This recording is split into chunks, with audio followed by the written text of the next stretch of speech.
When I saw the photo of all of them smiling, arm in arm on the cruise ship with the caption, "Only special people," I understood that I had been deceived in the cruelest way possible. But as I looked at that picture on the phone, my fingers trembling slightly, I was already mentally organizing drawers, sorting through documents, and recalling the number of the bank account she didn't even know I had. At 69 years old, I had learned that true strength doesn't come from shouting, but from the silence that precedes the storm. It all started 3 weeks earlier, when Chloe called me with that sickly sweet voice I knew so well. "Mom, I have a wonderful surprise for you," she said, and I could practically feel the fake smile through the phone. "How about a family weekend? It's been so long since we've spent time together, just the two of us." My heart warmed in that moment, because despite everything, I still believed my daughter truly loved me. "Of course, sweetie," I replied, already imagining late-night conversations, maybe cooking together like we used to when she was little. "When were you thinking?" I asked, as I started to plan what to pack, what to cook for her. "This coming weekend," she said quickly. "Alex is going to be busy with work, so it'll be just you and me like the old days." There was something in her tone that should have alerted me, but I was so hungry for genuine attention from my daughter that I ignored that little inner voice of warning.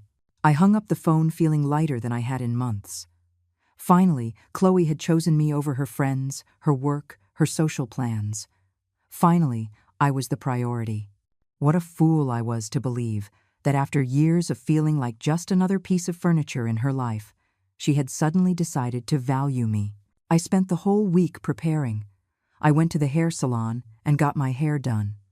I bought a new blouse I knew she would like. I even practiced a few recipes I remembered she loved as a child. Carol, my friend from the walking group, had told me I looked radiant.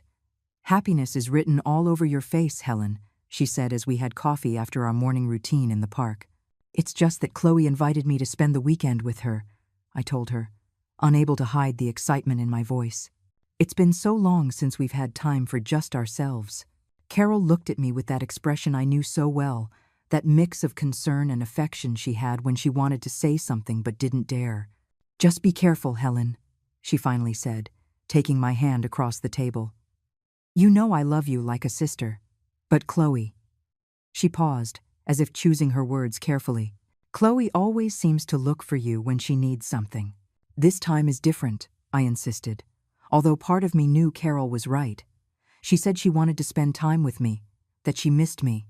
Now, remembering that conversation, I realize how desperate I sounded, how much I needed to believe that my daughter valued me. On Friday afternoon, I packed my small bag with care. I put in my favorite nightgown, a few comfortable blouses, my blood pressure medication, and of course, the ingredients to make her favorite lasagna. As I drove to her house, I felt butterflies in my stomach like a teenager going on a first date. It had been so long since I had felt truly wanted by someone. I arrived at her house at 6 in the evening, just as we had agreed. I rang the doorbell and waited, hearing the barking of her 2 dogs from inside. I waited a bit longer. I rang again. Finally, I heard the meows of the cats as well. Something wasn't right.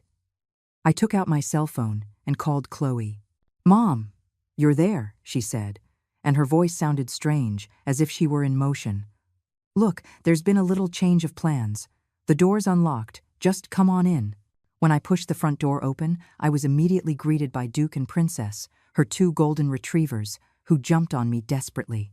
The 3 cats appeared right away, meowing as if they hadn't eaten in days.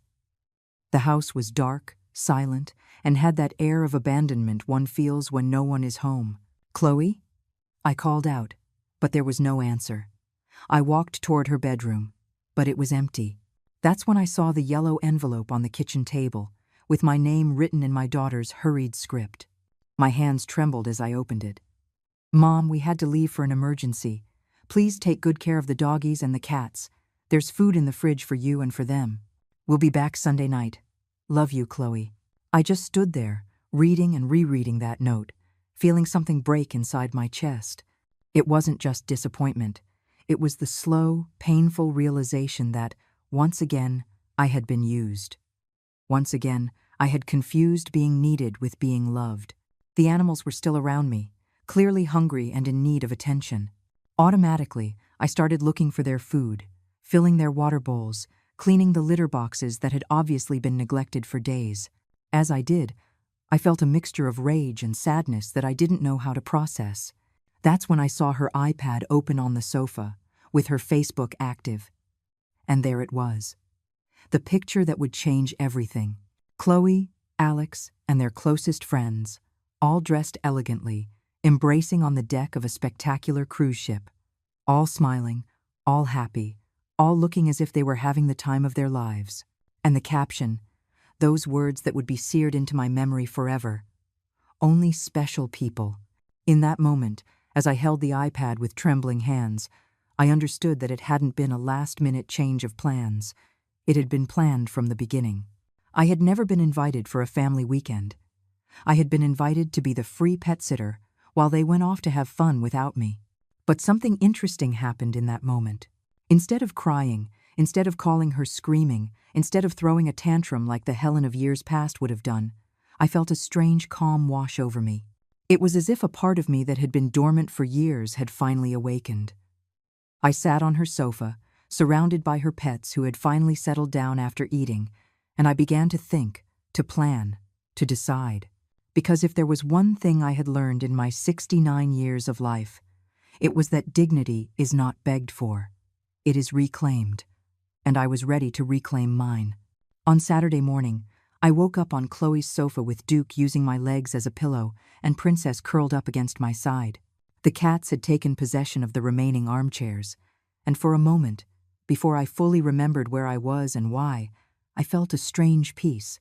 These animals had shown me more genuine affection in one night than my own daughter had in months. I got up slowly, careful not to wake my new companions, and walked to the kitchen.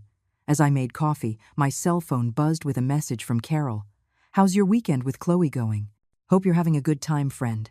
I took a picture of the 5 animals following me like a procession to the kitchen and sent it to her with the message, "Here are my weekend companions." Carol replied immediately, "Where's Chloe?" And I, for the first time in a long time, decided to be completely honest. On a cruise with her friends. I'm taking care of her pets. The 3 dots appeared and disappeared several times before her response came. "Helen, my love, when are you going to say, enough?" That question haunted me as I fed the animals and explored my daughter's house with new eyes. It was a beautiful, modern house, filled with all the comforts money could buy. Pictures of her and Alex were everywhere, trips to exotic places, elegant dinners, gatherings with friends, and I appeared in exactly 3 photos. Her college graduation, her wedding, and a family Christmas picture from 2 years ago where I had been placed in the corner, half cut off by the frame. I opened my WhatsApp and saw I had several messages from the walking group. One friend had sent pictures of her new grandson. Another shared a fish recipe she had tried, and Carol had sent a video of her yoga class in the park. It was my group, my real tribe, the women who genuinely cared about me and asked about my well-being. I decided to take a selfie with Duke and Princess, both looking at the camera with their tongues out, and sent it to the group with the message, "My new weekend buddies." The replies came immediately. One said, "How beautiful." Another, "Did you adopt puppies?" And Carol, who knew the situation, wrote, "Helen, call me when you can." But I didn't call. Instead, I showered, dressed with care, and decided to explore Chloe's neighborhood. I put leashes on the dogs, and we went for a walk. It was a prosperous neighborhood, full of large houses and perfect gardens, and as we walked, I realized something I had never noticed before. I didn't belong here. Not because I wasn't good enough, but because this wasn't my world. My world was my comfortable apartment, my friends from the walking group, my Friday hair salon routine, my computer classes at the community center. For years, I had tried to fit into Chloe's life, to be the mother she wanted her friends and husband to see. I had feigned interest in their conversations about investments and properties. I had smiled when she introduced me as my mom who lives alone, but she's fine. I had accepted being relegated to the kitchen during her family gatherings. I had lost pieces of myself, trying to be the version of a mother she could tolerate. I returned to the house to find the cats waiting for me at the door, as if they had been worried about my absence. As I gave them fresh water, my cell phone rang. It was Chloe. "Mom, how is everything?" she asked, and I could hear music in the background, laughter, the sound of people having fun. "The doggies aren't giving you any trouble, are they?" "Everything is fine," I replied with a calm that surprised me. "The animals are well cared for." "Oh, you're a doll," she said, and I could hear someone shout to her in the background. "Hey, Mom, I have to go. We're on a super fun excursion. I'll call you later, okay?" "Of course," I said, but she had already hung up. I stood there holding the phone, feeling a mixture of sadness and something else. Something it took me a moment to identify. Relief. Relief from not having to pretend I was okay. Relief from not having to act as if it didn't hurt. Relief from not having to be the perfect, understanding mother I had always tried to be. I opened my photo app and started looking back through months of pictures. There was my real life. Photos with Carol at the coffee shop, selfies after my aerobics classes, images of my small achievements like learning to use Instagram, pictures from my morning walks, my container garden on my apartment balcony. A simple life, but mine. A life where I was the protagonist, not a supporting actress. I made a decision that surprised me with its clarity. I took out my cell phone and looked for the number of Robert, my retired neighbor, who had always told me that if I ever needed anything, I shouldn't hesitate to ask. We had become friends during the months of the pandemic, when we were both alone and would run into each other at the grocery store or the pharmacy. He always asked about Chloe, and I always told him how busy she was, how successful, how proud I was. I had never told him the truth about how lonely I sometimes felt. "Robert," I said when he answered, "I know this is strange for me to call, but I need to ask you for a favor."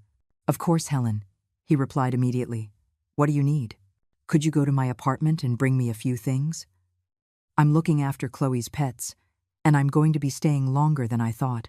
It wasn't exactly a lie, but it wasn't the whole truth either. "I need my medication, a few blouses, and my phone charger." "Sure thing," he said without asking questions. "Do you have a spare key?" "Yes, it's in the hiding spot I showed you, under the geranium pot." An hour later, Robert arrived with a small bag of my things. When I opened the door, he looked at me with that expression I already knew, the same one I had seen on Carol. Concern mixed with affection. "Helen," he said softly, "I don't know what's going on exactly, but if you need to talk or if you need anything at all, you just have to say the word." For the first time in a long time, I felt like someone truly saw me. Not as Chloe's mother, not as the available caregiver, not as the grandmother who could be useful when needed, but as Helen, as a person who deserved care and genuine concern. "Thank you, Robert," I said, and I felt tears in my eyes. But they weren't tears of sadness. They were tears of recognition, of gratitude for having people in my life who valued me for who I was. That night, as the animals slept around me, I sat in Chloe's kitchen with my tablet, browsing my social media. I saw photos of my friends, their families, their small daily joys. I saw Chloe's photos from the cruise, all carefully edited and filtered to show the perfection she had always sought. And for the first time, I didn't feel envy. I felt clarity. I was 69 years old. I was healthy. I had a small savings, a comfortable apartment, and friends who genuinely loved me. I had a life I had built with my own 2 hands after being widowed. It wasn't perfect. It wasn't glamorous. But it was mine. And the time had come to decide if I wanted to keep trying to fit into someone else's life, or if I wanted to honor the life I had created for myself. As I was thinking about this, my cell phone buzzed with a message from Carol. "Are you okay? Your silence worries me." And for the first time in a long time, I answered with complete honesty. "I'm fine. I'm thinking. I'm deciding what I want to do with the rest of my life." Her reply came immediately. "It's about time, my love. It's about time." On Sunday morning, I woke up with a determination I hadn't felt in years. The animals seemed to have adopted a routine with me, and as I prepared their breakfast, my cell phone rang. It was Chloe. And for the first time in a long time, I let it ring 3 times before answering. "Mom, good morning," she said in that cheerful voice she used when she wanted something. "How did you sleep? The doggies behaved last night?" "Good morning, Chloe," I replied, noticing how my voice sounded different, more controlled. "The animals are fine. They are all well cared for." "Oh, you're a doll," she said, and I could hear the sound of the ocean in the background. "Hey, Mom, I have something to tell you. It turns out Alex met some friends here on the cruise, and they invited us on an extra excursion that ends tomorrow night. Would you mind terribly staying one more day? I know it's a lot to ask, but you know how these opportunities are." There it was. The manipulation disguised as a favor, the emotional blackmail wrapped in fake affection, the pattern that had defined our relationship for years. But this time, something in me had changed.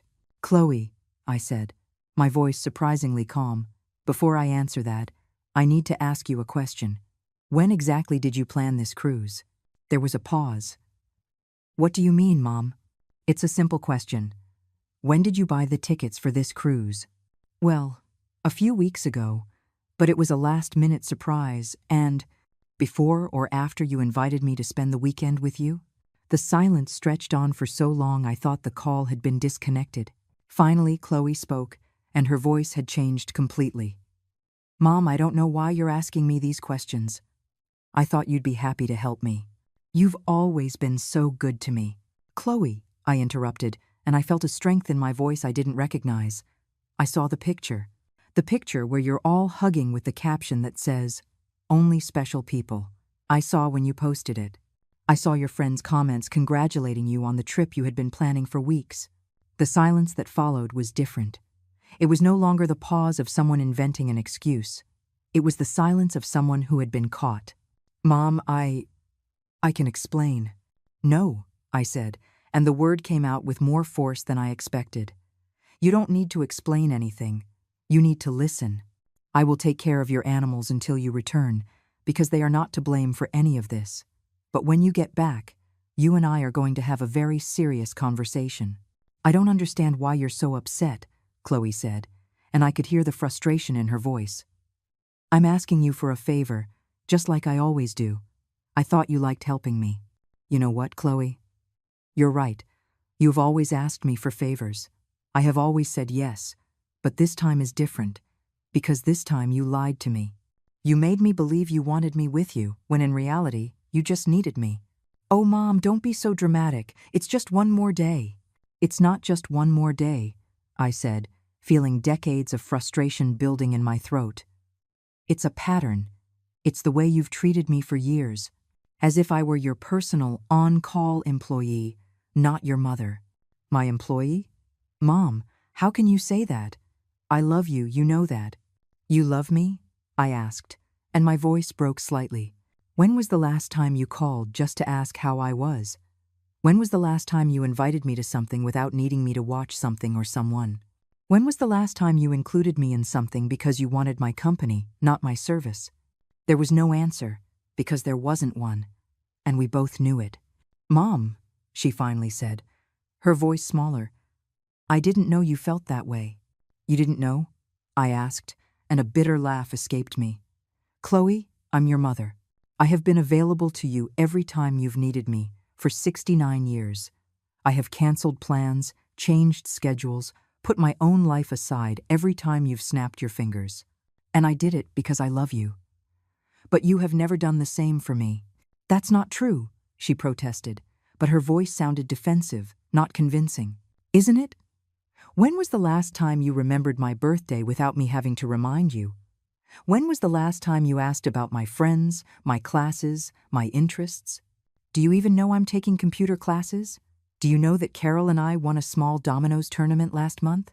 Do you know that Robert has been teaching me how to use new apps on my phone?" Each question was like removing a bandage from a wound I had been ignoring for too long. And with each question, I realized how much of my life I had kept secret, not because I didn't want to share it, but because Chloe had never shown genuine interest. "Mom, I didn't know those things were important to you. Everything that has to do with me should be important to you," I said, feeling tears in my eyes. "I am your mother, Chloe. I am not your pet sitter. I am not your cleaning service. I am not your free caregiver. I am a person with feelings, with a life of my own, with dignity. I have never treated you like an employee," she said, but her voice sounded less certain. "Haven't you? Then tell me, when was the last time you paid me for looking after your animals? When was the last time you offered me money for cleaning your house when you come back from a trip? When was the last time you said thank you and actually meant it? The silence that followed was deafening. I could hear the sound of the waves, of distant music, of her friends' laughter. Her perfect world, her perfect life, built on my unconditional availability. Mom, I think you're exaggerating. I have always loved and respected you. Respected? The word came out of me like a whip. Chloe, respect is what you show your friends when you invite them on a cruise. Respect is what you show Alex when you discuss plans with him before making decisions. Respect is what you haven't shown me in years. I don't know why you're being so cruel to me, she said, and I could hear she was starting to cry. I've always thought we had a good relationship. We had a convenient relationship, I said, feeling a painful but necessary clarity. Convenient for you. I gave, you took. I adapted, you demanded. I sacrificed, you took it for granted. So what do you want me to do? She asked, and there was a note of desperation in her voice I hadn't heard before. I want that when you return, we sit down like adults and talk about what our relationship is going to be from now on. Because as it is, it can't continue. Are you threatening me? She asked, and I could hear her sadness turning to anger. I am not threatening you, I said with a calm that surprised me. I am informing you. I am your mother, and I will always love you. But I am also Helen Miller, and Helen Miller deserves to be treated with respect and dignity, even by her own daughter. Mom, I think you're being very dramatic about something very small. Small? I asked, and I felt a new strength in my voice. Chloe, you tricked me into coming here. You lied to me about your plans. You used me as a free babysitter while you had fun with your friends. And when I confronted you, your first reaction wasn't to apologize, but to minimize my feelings. You think that's small? There was no immediate response. I could hear someone calling her in the background, probably for another fun cruise activity. Mom, I have to go, she said finally. We'll talk when I get back. Yes, I said, we will talk. But this time, you're going to listen. Really listen. I hung up the phone and stood there, in my daughter's kitchen, surrounded by her pets, feeling a mixture of exhaustion and liberation. I had said the words I had been holding back for years. I had set a boundary. I had defended my dignity. Duke came over and rested his head on my lap, as if he knew I needed comfort. I petted him gently and realized that these animals, in one weekend, had shown me more unconditional affection than my own daughter had in months. My cell phone buzzed with a message from Carol. How do you feel after talking to her? I had told her about the conversation I just had. Liberated, I replied, scared, but liberated. Do you want me to come keep you company? No, I wrote back. I need to be alone to think about what comes next. Because I knew something had changed forever. I had crossed a line. I had spoken truths that couldn't be taken back. And for the first time in a long time, I felt ready for the consequences. On Monday morning, I woke up with a strange feeling in my chest, as if I had been holding my breath for years and had finally exhaled. The animals already knew my routine. Duke and Princess followed me to the kitchen. The cats sat in their favorite spots, and they all waited patiently as I prepared their breakfasts and my coffee. While checking my phone, I saw I had 3 messages from Chloe from the early morning. The first said, Mom, I've been thinking about our conversation. The second, I think we both said things we didn't mean. And the third, we can fix this when I get back, right? I didn't answer immediately. Instead, I took my coffee and went out to Chloe's small backyard with Duke and Princess. It was a beautiful, perfectly manicured garden that cost a fortune to maintain. As the dogs explored, I sat in one of the elegant chairs and thought about something that had been bothering me since the previous day's conversation. Chloe had said she didn't know her actions hurt me. But the more I thought about it, the more I realized that wasn't true. I remembered all the times she had seen the pain in my eyes and chosen to ignore it. I remembered all the times she had changed the subject when I tried to talk about my feelings. I remembered all the times she had minimized my concerns by calling me dramatic or sensitive. My cell phone rang. It was Carol. Good morning, my love, she said. How did you wake up? Thinking, I replied. Carol, do you think Chloe really didn't know she was hurting me? Or do you think she just didn't care to know? There was a long pause. Carol was my most honest friend, but also the most careful with my feelings. Helen, she said finally, I think Chloe has always known exactly what she was doing. I think she gambled that you would never say anything, and she lost that bet. Her words hurt because they confirmed what I already knew deep down. Chloe wasn't an oblivious daughter who accidentally hurt her mother. She was an adult woman who had consciously chosen to use my unconditional love for her own convenience. Do you know what hurts the most? I said to Carol. It's not that she lied about the cruise. It's that when I confronted her, her first reaction wasn't to apologize, but to find ways to justify what she had done. And what are you going to do now? Carol asked me. I don't know, I admitted, but I know I can't keep pretending this is okay. After hanging up with Carol, I decided to do something I hadn't done in years, take care of myself. I searched on Google and found a beauty salon near Chloe's house. I called and got an appointment for 2 in the afternoon. Then I looked up a nice restaurant to have lunch by myself. If I was going to spend my last day here, I was going to spend it how I wanted. Before leaving, I took a picture of all the animals together on the sofa. They looked content, relaxed, as if they had been waiting years for someone to truly care for them. I uploaded the photo to my Instagram with the caption, "My weekend companions." Sometimes, true love comes from the most unexpected places. A comment appeared immediately from Chloe.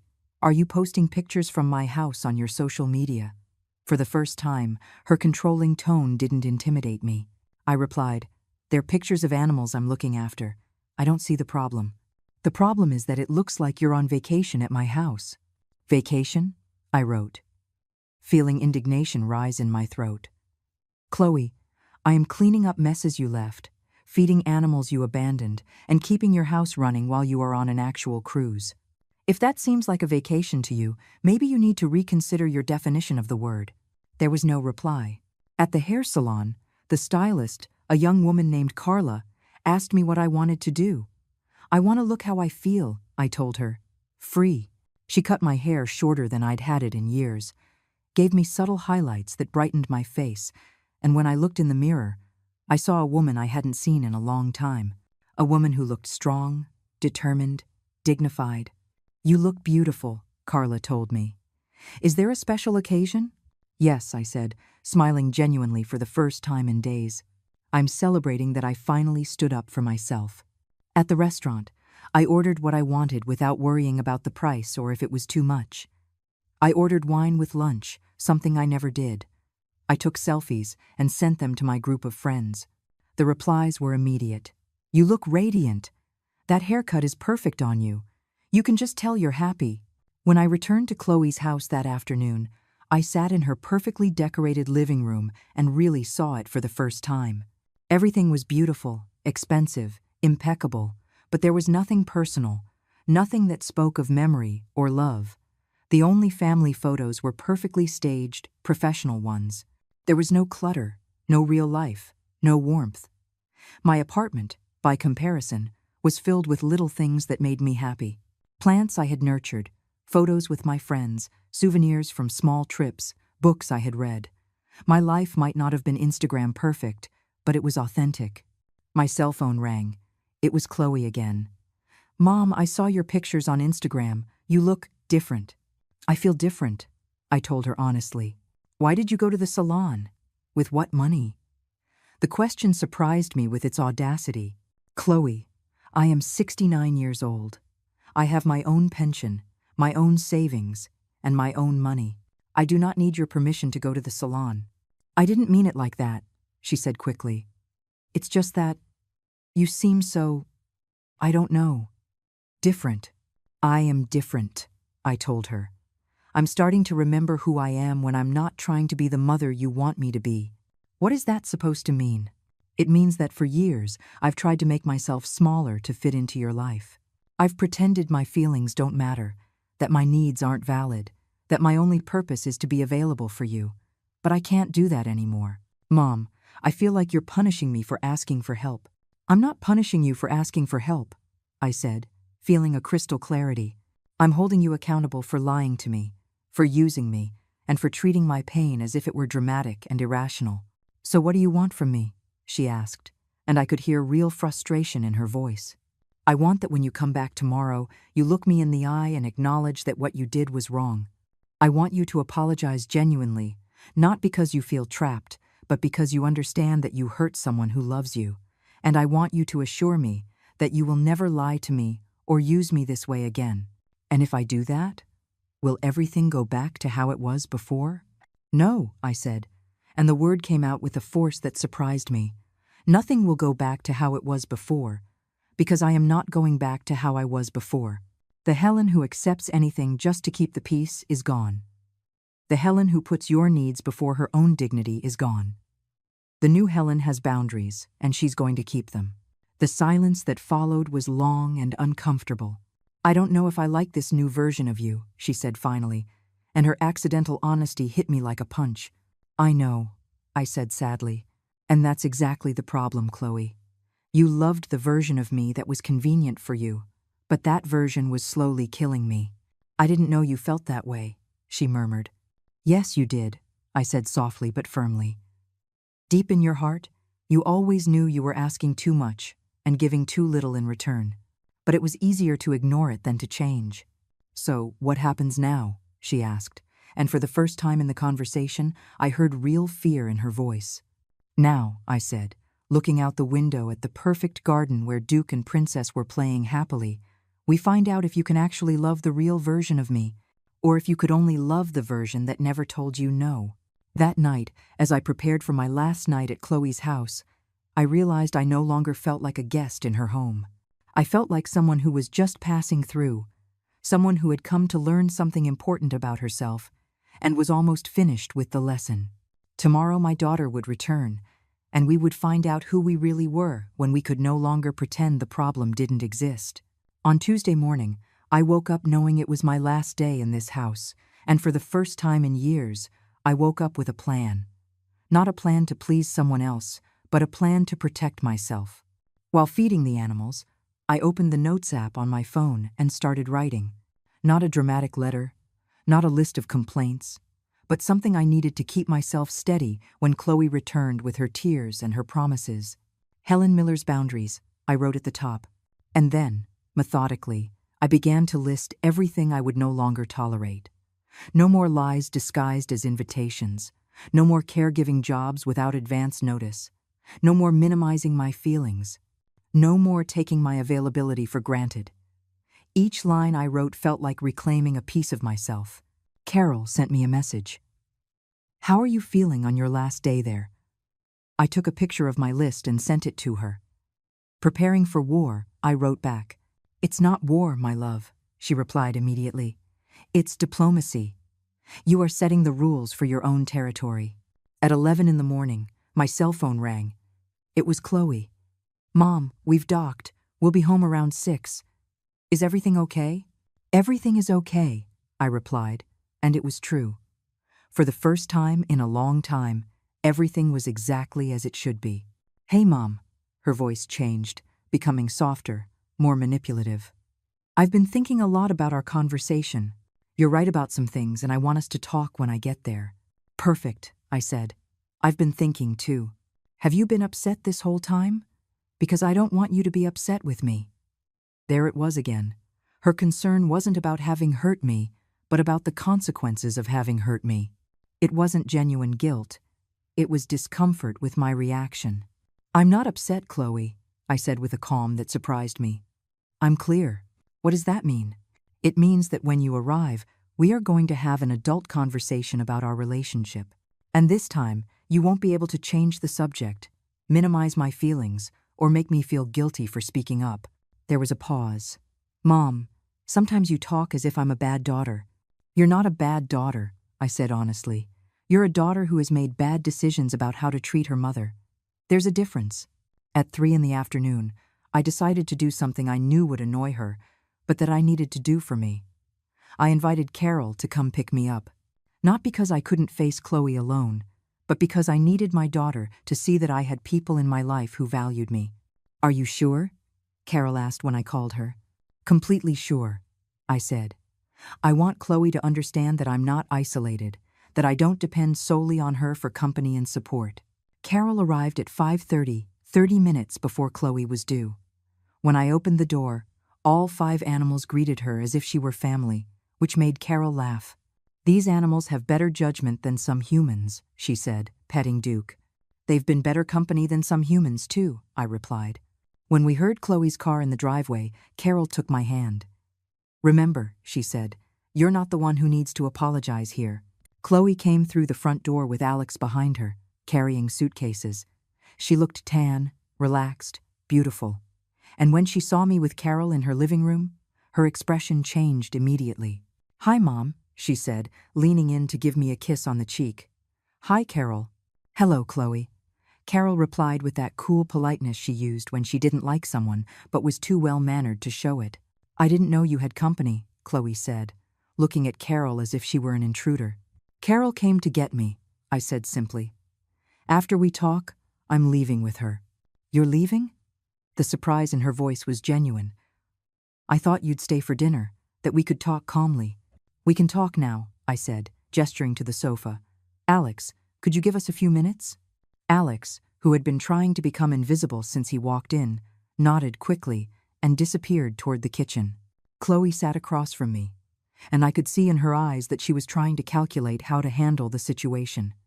Carol sat beside me, not as my lawyer, but as my silent support. "Mom," Chloe began, "I want you to know that I'm very sorry you felt bad this weekend. It wasn't my intention to hurt you." "Chloe," I interrupted gently, "that's not an apology. That's a statement that you regret the consequences of your actions, not the actions themselves." Her face tensed. "What's the difference?" "The difference," I said, taking out my phone and reading from my notes, "is that a real apology specifically acknowledges what you did wrong. You lied to me about this weekend. You used me as a free pet sitter while you had fun, and when I confronted you, you minimized my feelings." "I did not." "Let me finish," I said firmly. "A real apology also includes a commitment not to repeat the behavior, and a real apology doesn't come with excuses or justifications." Chloe looked at me as if she were seeing a stranger. "I don't know why you're being so hard on me." "I'm not being hard on you," I said. "I'm being honest with you. For the first time in years, I'm being completely honest about how I feel and what I need." "And what is it that you need?" she asked, and I could hear frustration in her voice. "I need you to acknowledge that what you did was wrong. I need a genuine apology, and I need to know that you will never lie to me or use me this way again. And if I do that, will everything go back to normal?" "No," I said clearly. "Because normal was you taking advantage of me and me allowing it. That normal is over." Chloe looked at Carol as if she could help her in some way.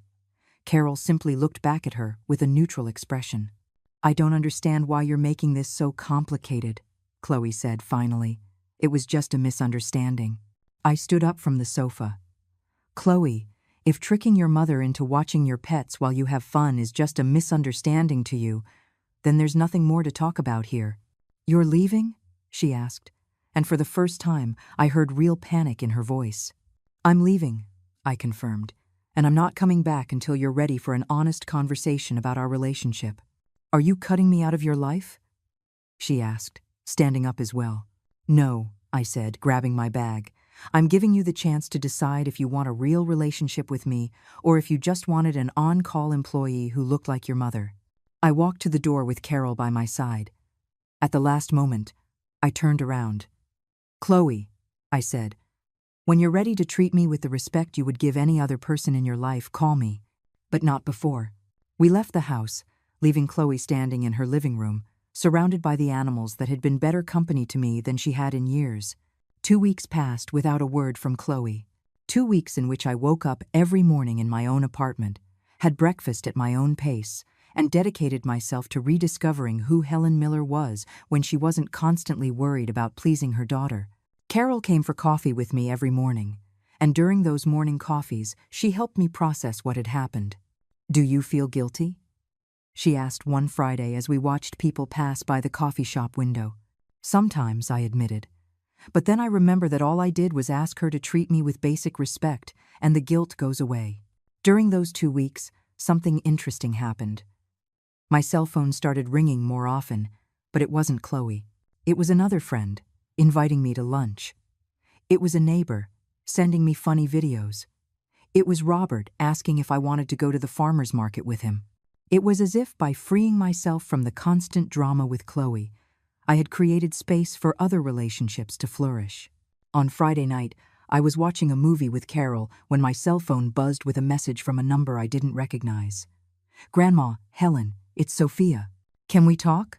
Sophia was Chloe's daughter, my 23-year-old granddaughter, who lived in another city for medical school.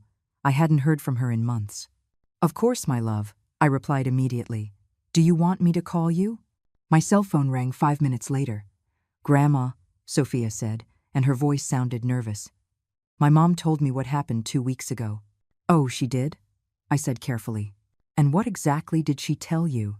"She said you two had a terrible fight, that you were very upset with her, and that you haven't spoken to her since." "Did she tell you why I was upset with her?" There was a pause. "She said you got dramatic because she had to leave for an emergency and asked you to watch the animals." There it was. Even now, even after everything that had happened, Chloe was still rewriting history to make herself the victim. "Sophia," I said gently, "would you like to hear my side of what happened?" "Yes," she said immediately, "because I know my mom and I know you, and something about her story doesn't add up." I told Sophia everything. I told her about the fake invitation, the cruise photo, the conversation where I confronted Chloe, and her reaction. Sophia listened in silence, interrupting only to ask for clarification. "Grandma," she said when I finished, "I'm so sorry she did that to you. And I'm sorry she tried to make me believe that you were the one being irrational."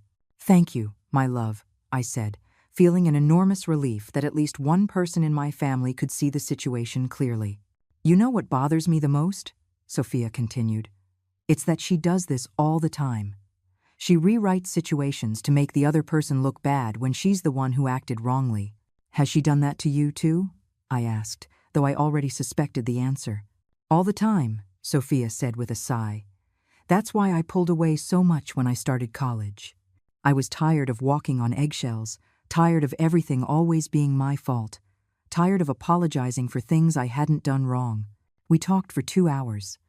Sophia told me about her studies, about the boyfriend she had that Chloe had criticized without even meeting him, about her plans to specialize in pediatrics. She told me about her real life, not the edited version Chloe allowed her to share with me. "Grandma," she said before hanging up, "I'm glad you finally set boundaries with her. Someone needed to." "Aren't you worried our family will fall apart?" I asked. "Grandma, our family was already broken. It's just honest now." On Saturday morning, while watering my plants on the balcony, my cell phone rang. It was Chloe. "Mom," she said, and her voice sounded different, smaller. "Can we talk?" "Of course," I said, but not with the anxious eagerness of before. Calmly. "I spoke with Sophia last night," she said. "I did too," I replied. "She told me you told her your side of what happened." "I told her the truth of what happened," I corrected. There was a long pause. "Mom, I think you were right about some things." "About which things, specifically?" I asked. I had learned not to accept vague apologies. "About me lying about the cruise? About me using you to watch the animals? About me not treating you with respect?" "Yes," she admitted, "all of that. It was a start, but it wasn't enough." "And why do you think you did those things?" Because it was convenient," she finally admitted. "Because I knew you would say yes. Because I've been taking advantage of the fact that you love me." I felt tears in my eyes, but not of sadness, of relief. Finally, my daughter was being honest. "And how do you feel about that?" I asked. "I feel horrible," she said, and I could hear she was crying. "I feel like a bad daughter. I feel like I've been treating my own mother like an employee." "And what do you want to do about it?" I asked. "I want to truly apologize. I want to change the way I treat you. I want to really know you, not just need you." "Are you willing to do the work that requires?" I asked. "Are you willing to listen when I tell you something hurts, without getting defensive? Are you willing to include me in your life because you want my company, not because you need my help?" "Yes," she said immediately. "Yes, I want to try." "Chloe," I said gently, "what happened can't be undone. Trust was broken, and it will take time to rebuild it. But if you really want to try, I want to try too." "What do you need from me?" she asked. "I need that when you invite me to something. It's because you genuinely want me to be there. I need that when you ask for help, you ask honestly, not disguised as something else. And I need that when I tell you something hurts me, you listen without trying to justify why I shouldn't feel that way. I can do that, she said. I can. Can I take you to lunch on Sunday? Just to talk, just to spend time together. No hidden agenda. I would love that, I said, and I meant it. After hanging up, I stood on my balcony, looking at the city spread out before me. Carol was right. It hadn't been a war. It had been diplomacy. I had negotiated the terms of my own dignity, and for the first time in years, I had won. My cell phone buzzed with a message from Sophia. How did the conversation with Mom go? Promising, I replied. But only time will tell if she's really ready to change. I love you, Grandma, she wrote, and I'm proud of you. I love you too, sweetie, I replied, and I'm proud of the woman you've become. That night, as I got ready for bed, in my own apartment, surrounded by my own things, I realized I had reclaimed something I had lost without even noticing, my self-respect. Tomorrow I would have lunch with Chloe, but this time as Helen Miller, not as the mother desperate for approval that I had been for so many years. Sunday arrived with an anxiety I hadn't felt in years, but it was different. It wasn't the anxiety of someone afraid of disappointing others, but the anxiety of someone about to find out if a major change is real or just temporary. Chloe had chosen a new restaurant downtown, a place neither of us knew, which I found symbolic. Neutral territory for a conversation that would define whether we had a future as mother and daughter or if we just shared blood. I arrived 10 minutes before our agreed-upon time, something I always did, but this time it wasn't out of anxiety about being late. It was because I wanted a few minutes to center myself, to remember my boundaries, to emotionally prepare for whatever was to come. Chloe arrived exactly on time, which was already different.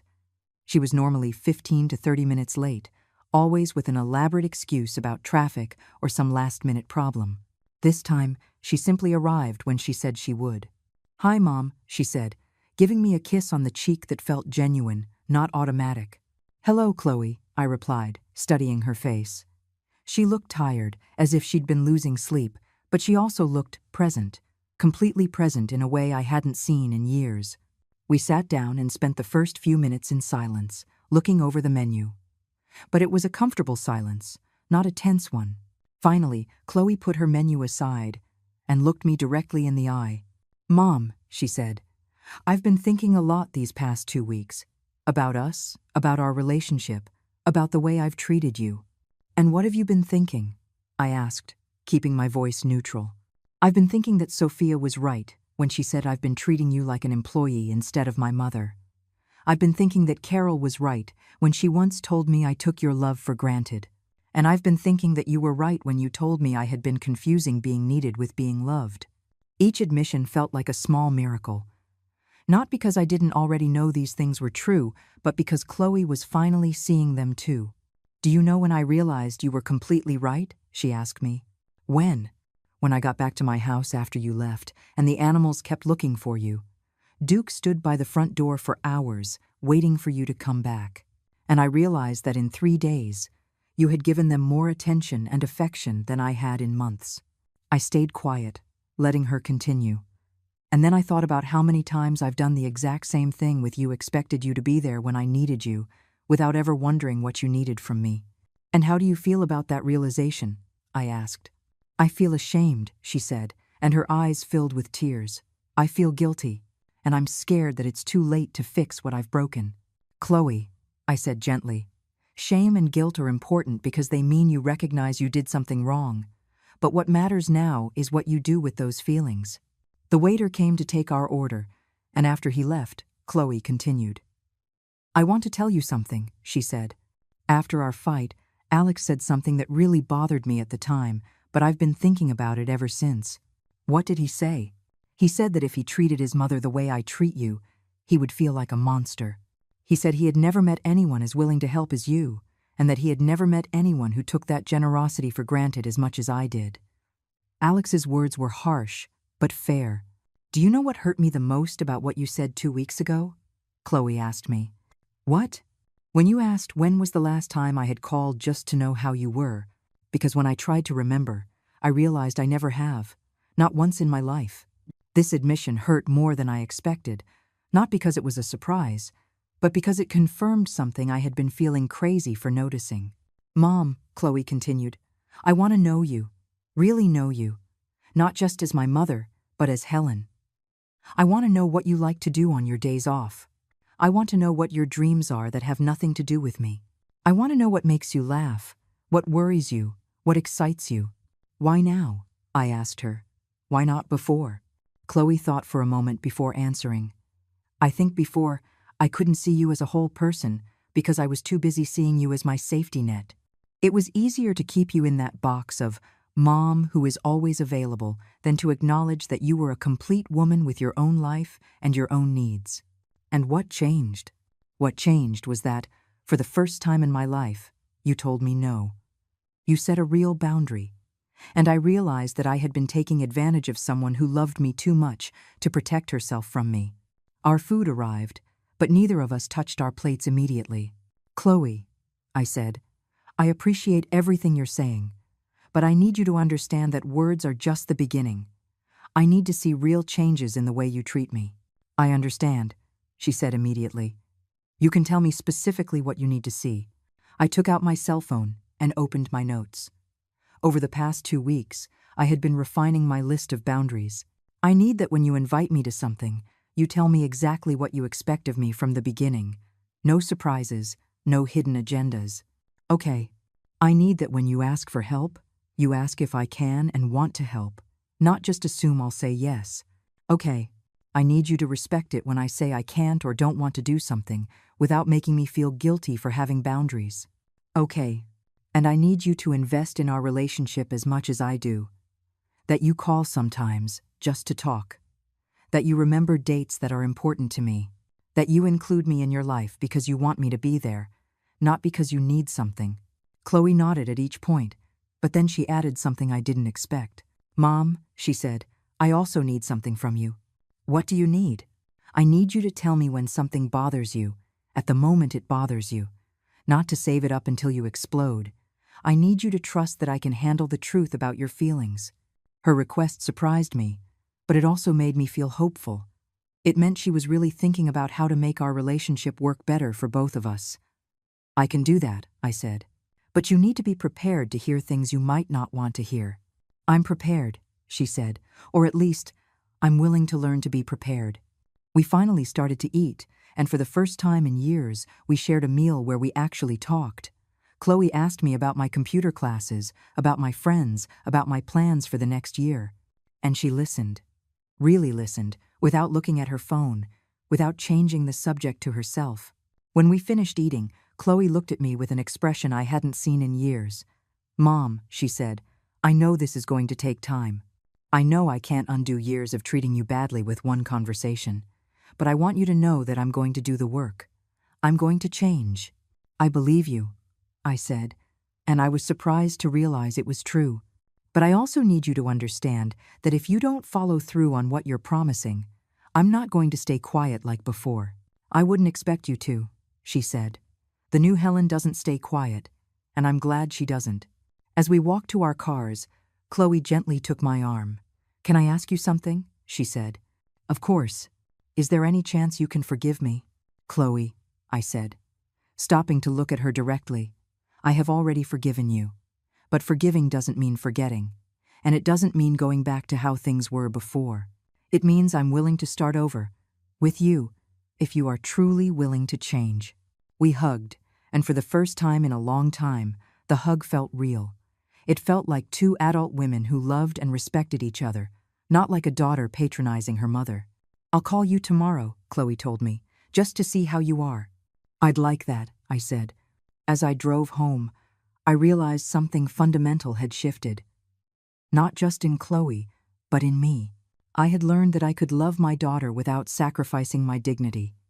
I had learned that I could set boundaries without losing love. I had learned that I deserved respect, even from my own family. But I also knew this was just the beginning. Promises are easy to make, real changes are hard to maintain. The real test would come in the following weeks and months, when we would see if Chloe could truly sustain this new version of our relationship. The next 3 weeks were a constant test of patience and hope. Chloe kept her promise to call me the day after our lunch, but the conversation was awkward, forced. It was obvious she was trying to be different, but didn't know exactly how. "How was your day, Mom?" she asked, and I could hear in her voice that she was reading from a mental list of appropriate questions. "Good," I replied. "I went to my aerobics class in the park, then had lunch with a friend." "Oh, that's nice," she said, and then there was a long silence. It was clear she didn't know what else to ask. "Chloe," I said gently, "you don't have to force the conversations. It's okay if it feels weird at first. It's just, I don't know how to do this," she admitted. "I don't know how to talk to you without needing something." Her honesty was painful, but appreciated. "You learn by practicing," I told her, "and by being patient with both of us." The second week, Chloe invited me to go shopping with her for a gift for Sophia, whose birthday was approaching. But when I arrived to meet her at the mall, I realized she had brought Alex and had planned several other errands for afterward. "Mom," she said when I mentioned I thought we were only buying the gift. "Since we're already here, I thought we could take advantage and—" "No," I said calmly. "You invited me specifically to buy a gift for Sophia. If you wanted me to help you with other things, you should have told me from the beginning." Alex looked at me with surprise, probably used to seeing me accept any change of plans without complaint. "So you're leaving?" Chloe asked, and I could hear confusion in her voice. "I'm leaving," I confirmed, "but I hope you enjoy the rest of your errands." That night, Chloe called me, frustrated. "Mom, I feel like nothing I do is right with you now." "Chloe," I said, "what you did today was the exact old pattern. You invited me under one pretense and then changed the rules without consulting me. Don't you see how that's exactly what you promised not to do again?" There was a long pause. "You're right," she said finally. "I did it automatically, without thinking." "That's exactly the problem," I told her. "You've been treating me a certain way for so long that it's automatic. Changing that is going to take conscious effort." "Can I try again?" she asked. "You can always try again," I said. "But I need you to really think before you act." The third week brought the real test. Sophia was coming to visit for her birthday, and Chloe wanted to host a family dinner. When she called to invite me, I was specific in my questions. "What do you need from me for this dinner?" I asked directly. "Just for you to come," she said. "I'm going to do the cooking." "Are you sure? You don't need me to bring anything, to help prepare something, to come early to help?" "No, Mom. I just want you to come and enjoy yourself." On the day of the dinner, I arrived exactly at the time we had agreed upon. Chloe had indeed cooked, the table was set, and when I walked in, she greeted me with a genuine smile. "Mom, I'm so glad you're here," she said. And for the first time in years, I felt that she was truly happy to see me, not because she needed something, but because she wanted me to be there. The dinner was beautiful. Chloe had prepared food she knew I liked, she had put on music she remembered from when she was little, and she had created a warm, family atmosphere. Sophia was radiant, telling us about her studies, her plans, her dreams. But halfway through dinner, Chloe got up and came back with a stack of printed photos. "Mom," she said, "I found these pictures when I was cleaning my room last week. They were photos from when she was a child. Pictures of us cooking together, of birthdays, of little trips we had taken. In every photo, I was smiling genuinely, completely present, clearly happy to be with my daughter." "I realized something when I saw these photos," Chloe continued. "I realized there was a time when I was your priority, not your obligation." Her words touched me deeply because they were exactly right. "And I realized," she went on, "that at some point, I stopped treating you like you were my priority too." "When do you think that happened?" I asked gently. Chloe thought for a moment. "I think when I got married. I think I started to take for granted that you would always be there. So I stopped making an effort to make sure you wanted to be there. And then," Sophia added, "you started treating her like she was a service instead of a person." "Exactly," Chloe admitted, looking at me directly. "And I'm so sorry I did that." "Do you know what the difference is between this apology and the last one?" I asked her. "What?" "This time you're not asking me to go back to how things were before. This time you're acknowledging that how things were before was wrong. Because it was wrong, Chloe said firmly. Completely wrong. After dinner, while Sophia and Alex washed the dishes, Chloe and I sat in her living room. But this time, I didn't sit on the sofa like a guest. I sat in the comfortable armchair, like someone who belonged there. Mom, Chloe said, I want to ask you something, and I want you to be completely honest. Tell me, do you think I can really change? Or do you think this is just temporary until I forget and go back to my old habits? Her question was vulnerable and honest, and it deserved an honest answer. Chloe, I said, I believe you want to change, and I believe you've made real efforts these past few weeks. But I also believe that changing decades-long patterns is one of the hardest jobs there is. So you don't trust that I can do it. I trust that you can do it, I told her. But I'm also prepared for the fact that you will fail sometimes. The difference is that now, when you fail, I will tell you, and you will have to decide if you want to keep trying, or if you're going to give up. I'm not going to give up, she said with determination. I promise you. Don't make me promises, I said. Just keep doing the work, day by day. That night as I drove home, I realized I had spent an entire evening with my family without feeling used, without feeling invisible, without feeling like an employee. I had felt like Helen, like a mother, like a grandmother, like a respected and valued woman. It was just one night, but it was a beginning. When I got to my apartment, I found a text message from Chloe. Thanks for coming tonight. Thanks for giving me a chance to do better. I love you, I replied. I love you too, and I'm proud of the effort you're making. It was the truth. Despite everything that had happened, despite the pain and frustration, I was proud to see my daughter trying to become a better person. Not because she owed it to me, but because she owed it to herself. But I also knew that the real test was still to come. Because it's easy to change when the pain of conflict is still fresh.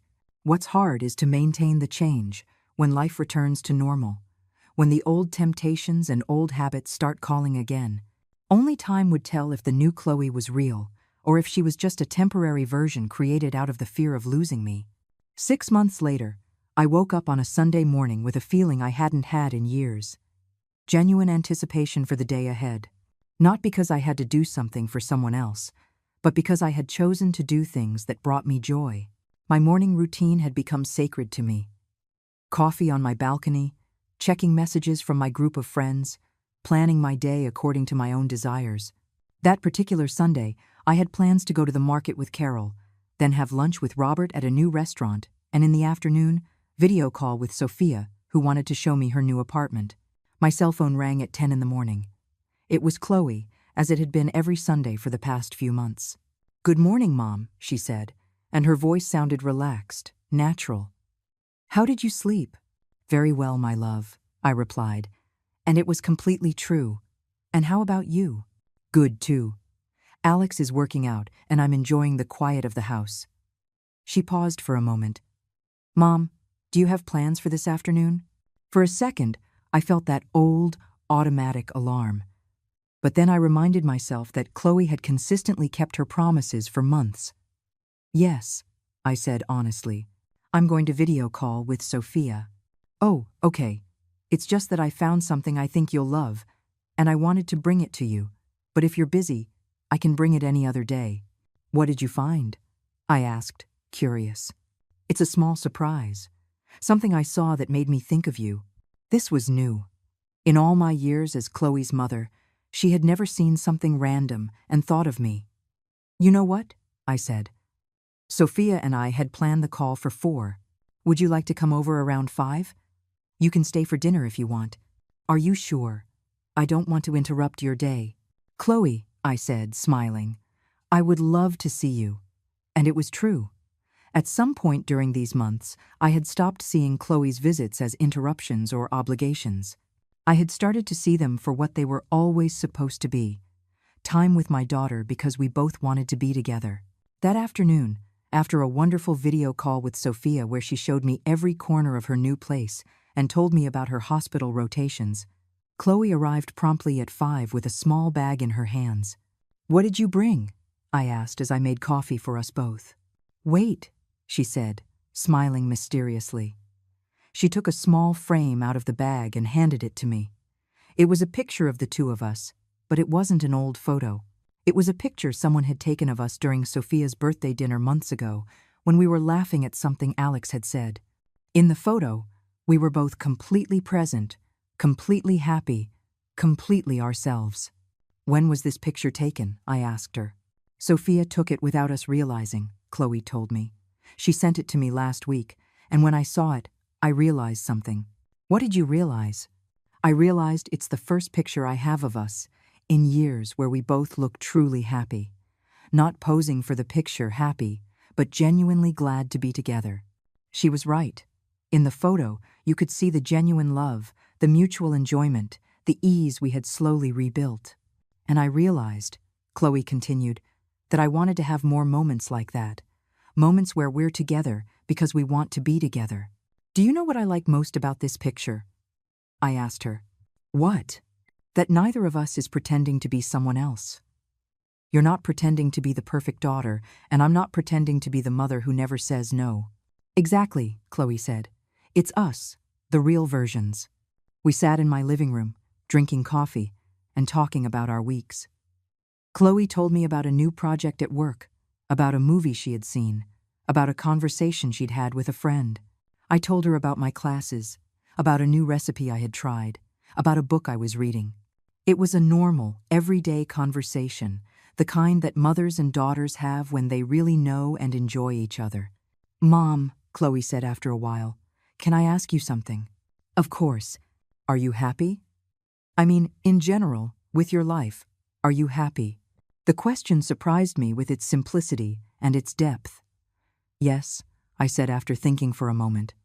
I am happy. I feel complete. Complete how? Complete as Helen, I said. Not just as your mother, not just as Sophia's grandmother, but as a woman who has friends who love her, activities she enjoys, a life she has built for herself. And us? She asked. Are you happy with our relationship? I feel hopeful, I told her honestly. I feel like we're finally getting to know each other as the people we really are. I feel the same way, she said. It's weird, but I feel like I'm just now getting to know the real Helen, not the mom who does everything without complaining that I had created in my head. Do you like the real Helen? I asked. And I was surprised by my own vulnerability in asking the question. I love the real Helen, she said immediately. I like that you have strong opinions. I like that you tell me when you disagree with me. I like getting to know your friends and your interests. I like that you're a whole person, not just my mother. Her words filled me with a warmth I hadn't felt in years. Do you know what I've learned these past months? I asked her. What? I've learned that loving someone doesn't mean sacrificing your dignity for them. I've learned that setting boundaries doesn't mean loving less. And I've learned that I deserve to be treated with respect, even by the people I love most. And what have I learned? Chloe asked herself out loud. What have you learned? I've learned that having an available mother is not the same as having a real relationship with your mother. I've learned that respect is something you give, not something you demand. And I've learned that relationships require conscious effort, not just going through the motions. As I listened to her speak, I realized that we had both grown during these months. I had regained my sense of self-worth, and she had learned what it means to genuinely value another person. Mom, Chloe said before leaving that night, thank you. What are you thanking me for? For not giving up on me. For fighting for us, even when it was uncomfortable and difficult. Thank you, I told her, for doing the work to change, even when it was hard. After she left, I sat in my living room looking at the picture she had brought me. It was a simple photo, but it represented something extraordinary. Two women who had decided to truly love each other, not out of convenience, not out of obligation, but out of genuine choice. My cell phone buzzed with a message from Carol. How was Chloe's visit? Perfect, I replied. Natural, easy, real. I'm so happy for you, my love, she responded. You seem so happy lately. And it was true. I was happy, not with the forced happiness of someone who is pretending everything is fine, but with the quiet happiness of someone who has found her place in the world. That night, as I got ready for sleep, I thought about everything that had changed in less than a year. I had gone from being a mother who constantly sacrificed herself for scraps of attention to being a woman who had reclaimed her dignity and, in the process, had gained a genuine relationship with her daughter. It hadn't been easy. It had required courage to set boundaries, patience to maintain them, and faith to believe that real love could survive honesty. But it had been worth it, completely. I lay down in my bed, in my apartment, surrounded by the life I had rebuilt with my own 2 hands, and I felt something I hadn't felt in years: complete peace. At last, after so many years of living for others, it was I who decided whom to love, how to love, and who deserved my time and my energy. And for the first time in a long time, that person included myself.